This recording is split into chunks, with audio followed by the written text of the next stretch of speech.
Hollywood thriller படத்தை விட ஒரு பயங்கரமான ஒரு real life mystery. November 24, 1971 Dan கூப்பர்னு ஒருத்தர் ஒரு ஃபிளைட்டோட பேக் சீட்ல அமைதியா உட்கார்ந்துருந்தாரு. ஆனா கொஞ்ச நேரத்துல நடந்தது FBI ஹிஸ்டரியிலே ஃபேமஸான ஒரு அன்சால்வ் மிஸ்ட்ரி. ஒரு ஏர் ஹோஸ்டஸை கூப்பிட்டு அவரோட பிரீஃப் கேஸ் ஓபன் பண்ணி காமிச்சாரு. அதுக்குள்ள இருந்தது பாம்ஸ்.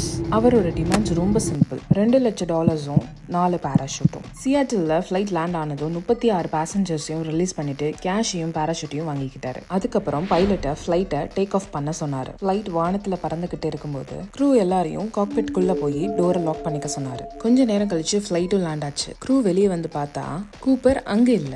ஃப்ளைட்டோட பேக் டோர் ஓப்பனாக இருந்துச்சு. அப்போ தான் எல்லோருக்கும் புரிஞ்சுது கூப்பர் பேராஷூட் போட்டு ஃப்ளைட்ல இருந்து ஜம்ப் பண்ணிட்டாருன்னு. பிட்ச் பிளாக் நைட்ல கடும் பனியில கையில் $2,00,000 கேஷோட அதுக்கப்புறம் கூப்பர் என்ன ஆனார்? FBI பல வருஷம் தேடியும் அவர் எங்க போனாரு, அவருக்கு என்ன ஆச்சுன்னு இன்ன வரைக்கும் யாருக்கும் தெரியல. கூப்பர் உயிரோட தப்பிச்சாரா? உங்க தியரி என்ன?